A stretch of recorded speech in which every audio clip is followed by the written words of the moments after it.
I have a couple of new fountain pens to share with you guys today. I'm super excited about this. So I have a small box here from Yoseka Stationery, and it has, I think, 2 pens to share with you. So let's go ahead and dig in and talk about them. Now, one of these pens is a pen that I've wanted for quite some time. I've seen it on quite a few channels, and it just looks so amazing. Wait, hold on.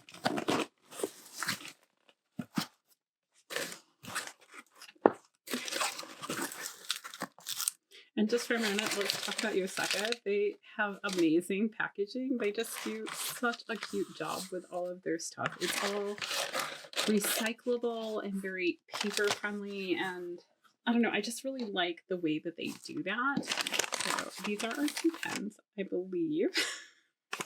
One of them does require some assembly. So let's go with this package first.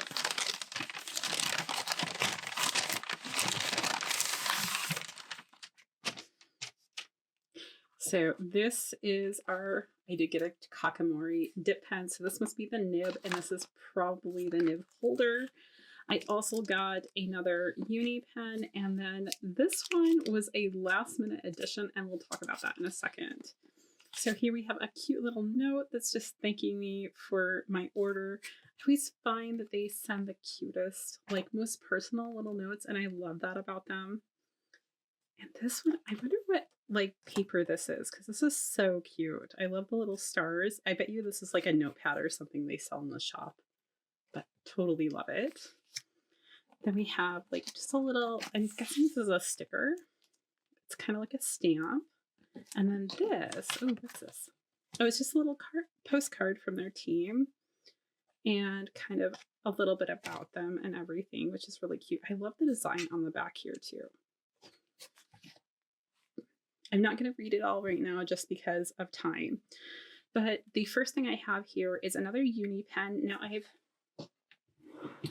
going to pull it out right now. Should have pulled it out before, sorry.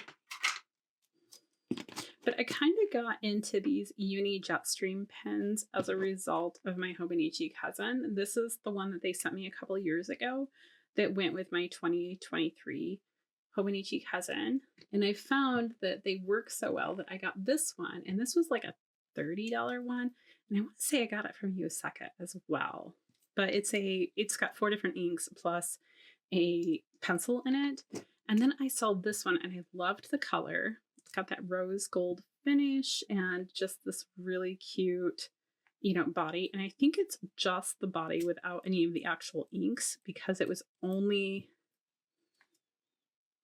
yeah.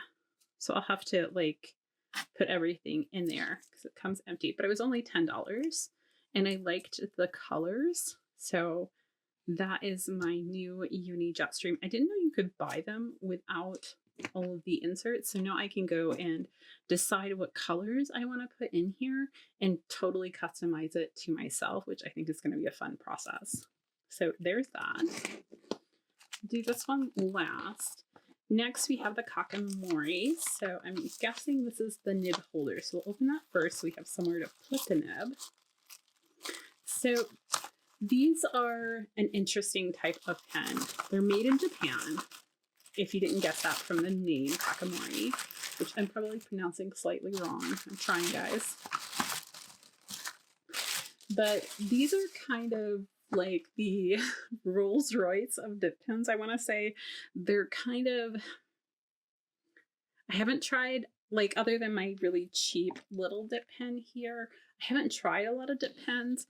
In part because I read about this one and I was like, I'm going to get a really nice one after this one. Like, I love this one. It works great. The problem is that without a feed, like you have to dip it constantly. I use it mostly just for if I'm doing ink testing and that kind of thing. But this one, so the holder costs about $35. You can get more expensive ones, but I just wanted a nice, it kind of looks like a paintbrush holder to me, but it has this unique end here so you can slot your nibs in here. And I think they came in a few different colors. This was the only color that was in stock besides the Eroshu one, which was like $100. And I was like, I don't want to pay $100. So I like the feel of this. It's just a nice wood nib. Nib holder, sorry. And then in here, so you can see that they have different materials that they do their nibs in. I don't know that there's a lot of difference between the brass and the antique brass. I think it's just coloring because it's kind of the same material, but there is a difference between the brass and the stainless steels. And they also have a glass nib. I think that one you can only get from them maybe directly. But the brass nibs compared to the stainless steel ones are going to be a little softer because of the material they're made from. And so they're going to give you a more smooth writing experience. You're going to get more line variation and that type of thing, which was really appealing to me when I was picking out which material I wanted. Now the steel one is a stiffer nib and it's going to give you more precise lines. So if you're like an artist or something, I think the steel might be the better one to go for. And if you're more of like doing script writing and stuff, I think the brass might work a little bit better because you're going to get some line variations. And you'll get that with both of them, but this one's supposed to be smoother. So there's what it looks like all in its glory. So you have these little grooves here on the side, and the ink gets in those grooves and then feeds down to the tip. So you don't have to dip as much. So we're just gonna put it together here. Slots in like that. And then that's what it looks like. And now you're supposed to get different line widths depending on the angle of the pen.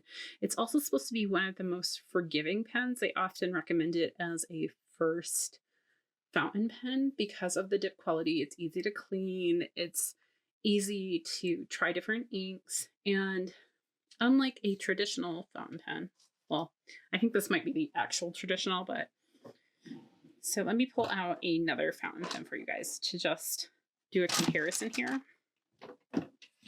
So I don't think I have ink in this one right now, but so with these ones, you really need to hold it a very specific way in order to get that ink to flow. I mean, you can do reverse writing, but you know, on the sides, it's not really going to work. Where the Kakimori nibs, it doesn't really matter because it's all rounded like that. So you can get, you know, no matter what angle you're trying to write at, you're going to be able to write. So I figured we'd do a little writing test with it because I thought that might be fun. And then I'll clean it off and do two different so we can see how easy it is to clean off. So let's start. This is just a Romeo notepad. I really like it. I got it off of Amazon. Really smooth, nice fountain pen paper. And so I figured we'll do Robert Oster's hot pink here. Should be a nice color. Will really show us how easy it is to clean off. So we'll just dip it in there. And I got a little bit on the wood. I am going to wipe that off before we write because I don't want to stain it if I can avoid it. Now the one thing about the brass versus the, okay, there's brass. Ooh, this is going to be fun for my writing stuff. Then I'm going to try and do this next month. Look at that. So nice big thick line, thinner line. Maybe that was a little too high. In between line. And it really depends on where that angle is, right? So what I was going to say is that over time, this is going to kind of patina and change color. So maybe the antiqued one is already that. I don't know. Maybe I'll just write my name. But I think if you're trying to do calligraphy, that this might be a fun pen to play around with.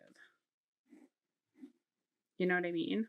Now, I'm not going to probably write this to the end of it. You can really see how much ink is in there, though. You can see it in those little grooves as I turn it around. So I think it would write for quite a while. I want to say I heard someone say that they could write for like a whole page with it, which is really fun.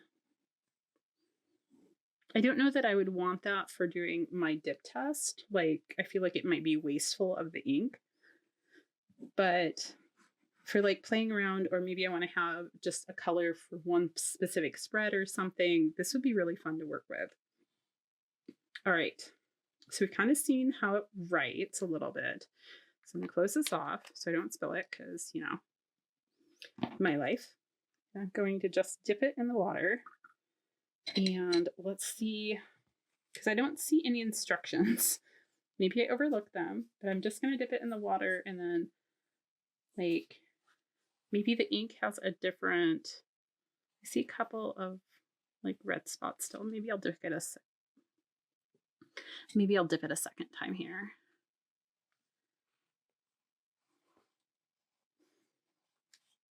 And I thought the second color that I would try is actually a Sailor ink that I had gotten that is a dip pen only ink, or at least that's what they recommend because of the amount of shimmer. And since this is a solid color ink, I thought it would be interesting to see how it reacts to shimmer inks. Just trying to quickly shake it up there a little bit, get it all in there. Because I love the way this ink looked, but I haven't put it in a pen because of that dip pen only thing. So let's do ice.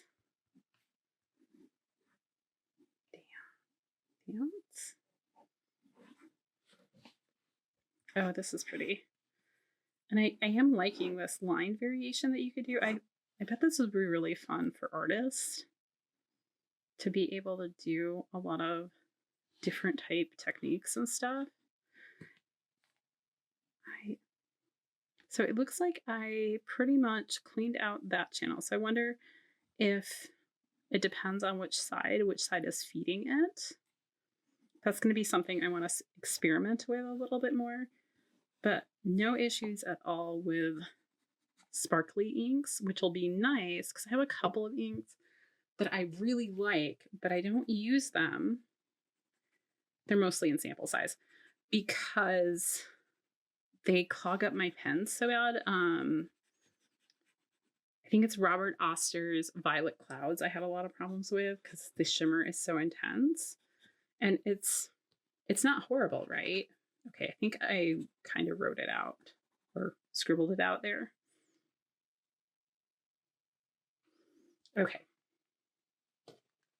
I would definitely agree. Super easy to clean off and just really nice. Now, I don't know a lot about the difference with the glass nib because I've never really used a glass nib pen, but I think it might take some of the precision of the steel nib and then also give you the smoothness of the brass and combine those two elements. But I could be wrong on that. But that was kind of what I was getting from like the different things I was reading online. But I am so excited to have this now in my collection. Now, like I said, the nib holder cost me about $35. The nib itself was $54. So it is a little bit more expensive of a pen to get, but the versatility is amazing. So that was pen number one. Now, pen number two is also from Kakimori. And I didn't know that they made these, honestly. It says it's a color liner. It has a 0.3 tip. And this is kind of along the lines of the Tom Studio pens that I've been seeing a lot of. And I actually ordered one, so we can do a test when it gets here. But you fill up this little thing in the inside with your own ink, and then it writes with your ink, whatever ink that is that you want. And so you can kind of customize it to yourself. I think you can get these like little refills, but the whole pen was only $6. And I was like, for $6, like I totally want to try that out. So I'm not going to write with it today because I haven't decided on the ink, and I want to do the same ink, I think, in the Tom Studio one to see what the comparison is. But I think it's a really cool concept, and especially for $6. And I like the 0.3 tip. Also, I think they had bigger sizes. Like I think you can get other sizes if you like a bigger tip. So Let me see. It looks like there's a QR code in here. Oh, use and care guide is here. And it just shows you kind of dipping it into the ink and then assembling it. So even though I can't read it, the pictures are good, but it says 2 centimeters in. So you have to dip it in a little ways. Oh, this must be what all of the other writing says. But yeah, I'm going to check them out some more and see if they have other sizes, because I think they did. If I like it, I might get more of these, because that would be kind of fun to be able to make my own pen colors, especially if I have specific ones that are working really well on my Tomo River paper and I want to use in this fine tip. So anyhow, that's everything I have today. Let me know what you guys think of these 2 new pens. Do you guys have a Kakimori? Do you love it? And yeah, until next time, don't forget to hit that like button and hit that subscribe button over there. It helps get my videos out a little bit more. And until next time, I'll see you guys real soon.